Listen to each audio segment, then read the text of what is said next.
Welcome to Assembly Calendar. I'm Mike Friesen. With us for our program today, Assemblyman Steve McLaughlin. Steve McLaughlin represents the 108th Assembly District in New York State. That includes parts of Rensselaer, Albany, Columbia, and Greene counties. We thank you folks throughout the Greater Capital District region for joining us for our program today. And Assemblyman McLaughlin, always a pleasure to see you. Thank you, thank you. We have lots to get caught up on. We're going to talk about the governor's tour. He is he's here in Albany so much of the time, but right now, he's not here so much of the time. He is traveling around the state, to Long Island, to New York City, Syracuse, Rochester, Buffalo, any place that'll have him, folks, to hear about his agenda. He wants to take his case to the people on the issues he thinks needs to get done before the end of this legislative session. We're going to have that discussion. I want to talk to you about that in just a little bit. Other things going on throughout the Greater Capital District region, too, and we'll start with one of those today. Okay. Some big news for one of your local school districts, Chatham. Yeah. Talk to us about that. Well, Chatham was terrific. They got the National School of Character Award, the only school in the nation to get that award. So that's a really big deal for the kids in Chatham and for the administrators and the parents, for the whole community. They won the award 2 years in a row at the state level, and then were one of 140 schools to be selected as a finalist. Then they made the final cut, and as I understand it, they actually came out and visited every one of these schools and spent a day at these schools, so or spent a good part of the day at the schools. So for them to win that award is great, and they're very proud of that. And Assemblyman Molinaro and I went down for an award ceremony the other day. We had a proclamation from the governor and from Assemblyman Molinaro and myself. So it was great. It's just a wonderful thing, and they should be very, very proud of that achievement. They did a terrific job. School of Character. I mean, just that phrase says so much. Yeah. The school, all the folks connected to the school, especially the students, should be so proud of that. Yeah. But you're right. I think that speaks to the community just a little bit, too. Absolutely. The administrators, the teachers, the parents, who are instilling these values in the kids. And as I said to the kids, to me, it actually says this on my website. It still says it to this day that character means doing the right thing even when no one is looking. And sometimes, especially when no one is looking, character means that's what character is to me, doing the right thing when no one's looking. As I said to the kids, don't do it if you wouldn't do it if your mom and dad were looking. That's a great rule of thumb. And they were terrific. We had a packed auditorium there. The kids were thrilled. They're actually coming up to see us. The fourth graders are coming up Tuesday to see us. So it was just a great moment for them, and Mark and I were very happy to take part in that. Now, I want to take you back a couple weeks here at the state capitol. There was a group that came up from the school to see you, and you had a chance to introduce them. Yeah. Show them off a little bit, maybe, sure, to everybody in the entire assembly chamber? Sure, get to brag about them a little bit. Let's take a look at that introduction. We'll be back to talk more with Steve McLaughlin. I'd like to just echo Assemblyman Molinaro's statements in congratulating the Chatham Middle School on a job very well done. Just an outstanding achievement for this school, the second year in a row.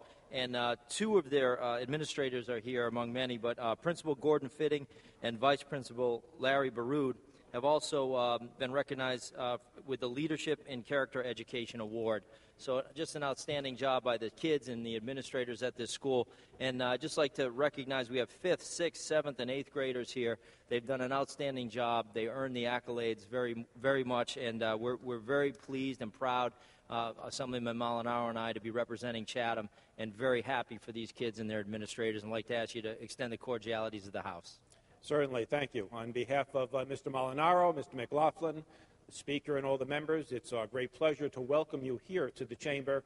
Welcome you as you share with us your great accomplishments and achievements. We look forward to hearing more about Chatham in the weeks and months ahead. Wish you luck, certainly, on your national recognition, and we welcome you to the New York State Assembly. Congratulations. Good luck.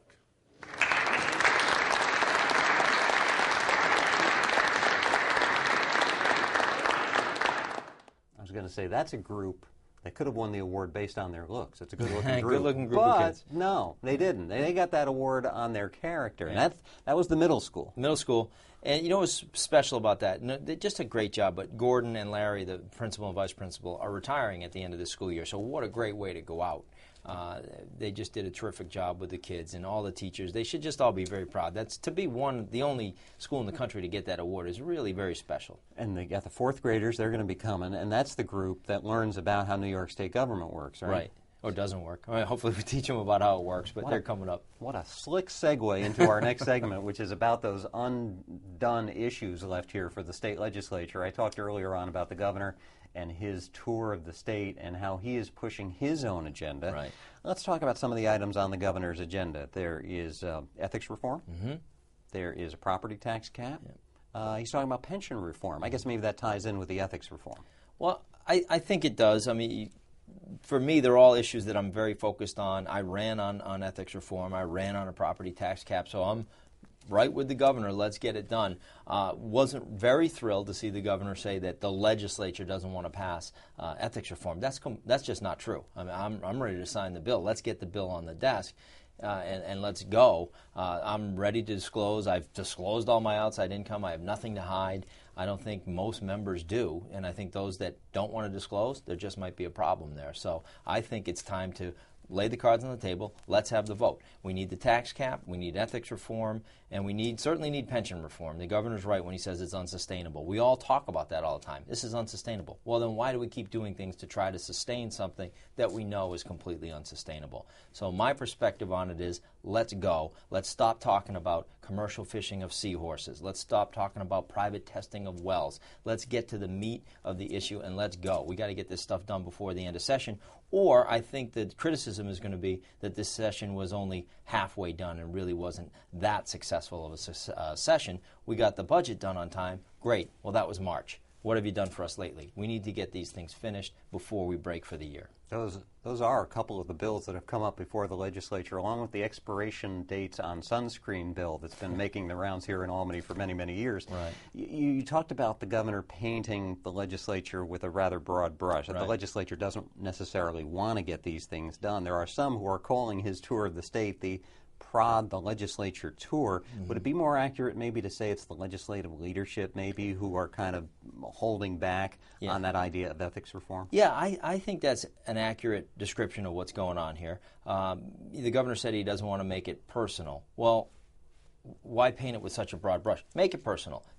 Detail the members who don't want to pass ethics reform. Poll us. See who's ready to pass it. I am. I think our entire conference is. So it isn't the individual legislators that aren't doing this. So to the extent that the leadership is holding things up, you have to hold their feet to the fire because the people are demanding this. We need to get this state back on track, and ethics reform is a very key step to do that, along with the property tax and property tax cap and pension reform. They're all vital, but commercial fishing of seahorses and the expiration date of sunscreen is not exactly vital to the people of New York. As we tape this program this week, voters went out and voted on their school budgets. Property tax is very on the forefront of the minds of most taxpayers right now. I think you could make the same case about the property tax cap legislation in that who is it exactly that doesn't want this to happen? The Senate's already passed that one, right. The governor's own bill, right. And the Speaker has sponsored it in his own House.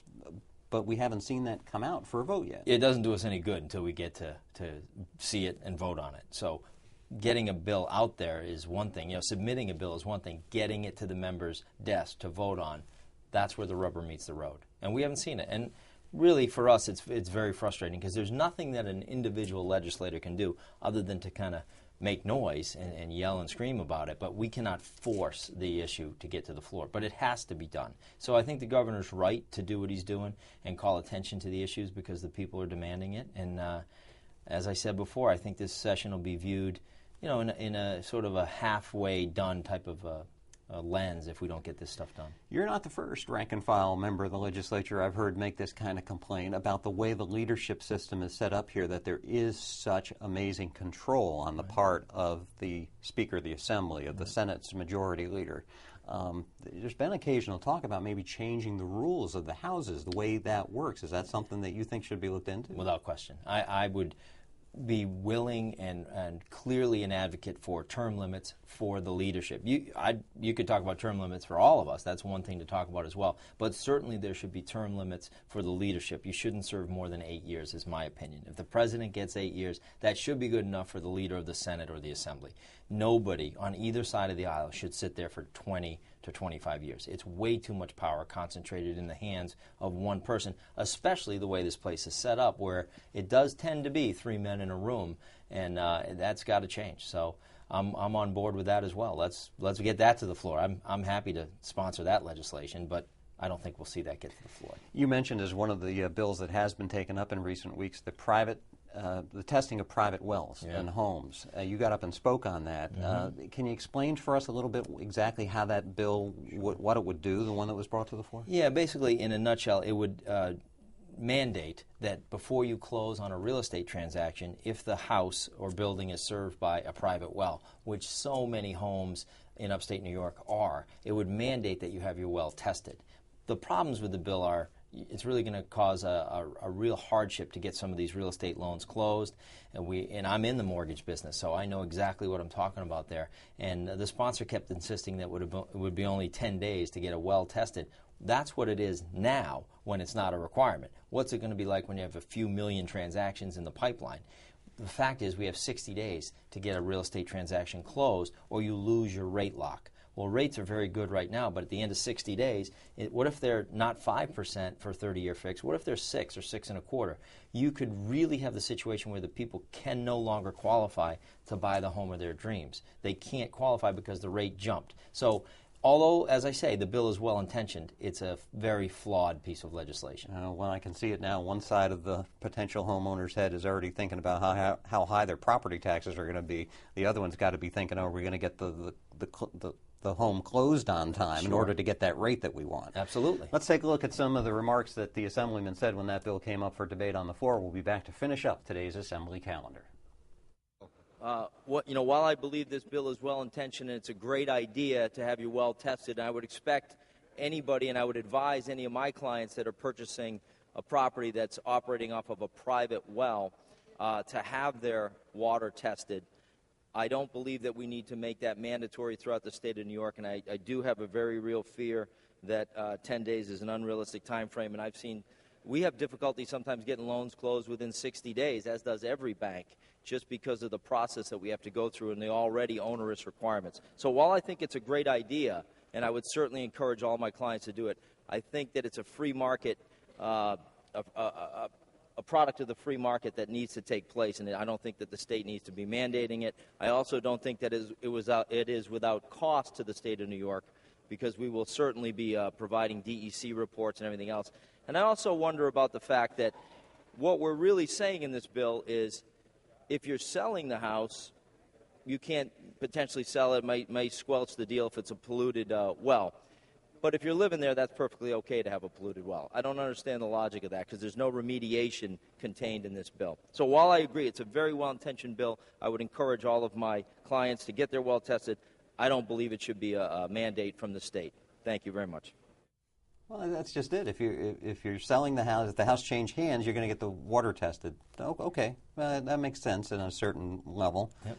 But if somebody lives in the house 10, 20, 30 years, that water well's never getting tested. And they'd never know. It's a great idea to have your well tested, but we cannot micromanage every single aspect of people's lives. You ought to be smart enough, if you're purchasing a house on a private well, to have the thing tested.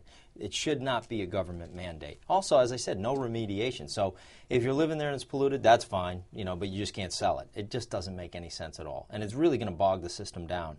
Not necessary. Another instance where maybe the state's just thinking a little bit too hard about something and wanting to get too much in control. It's well-intentioned, but it's a very flawed piece of legislation. How do you feel as we got just a week or so, or about a month or so left of this legislative session about some of those big issues? Do you think we'll see them getting done? Do you think the legislature will be listening to the governor and vice versa? I hope so. If they have any smarts at all, they will be, because the people are demanding this. The governor is really speaking on behalf of the people right now. We're ready to go. Let's get them to the floor. We do not need to break session without having these big issues done. It's very important that we get these to the floor. Let's see. Let's see where the members are. All right, you folks watching want to know how to reach your representative. You reach Steve McLaughlin at his office in Castleton on Columbia Turnpike. Dial 479-0542 or drop an email at the address you see right there at the bottom of the screen. And we thank Steve McLaughlin for joining us. We thank you folks too. We'll hope to see you soon for our next edition of Assembly Calendar.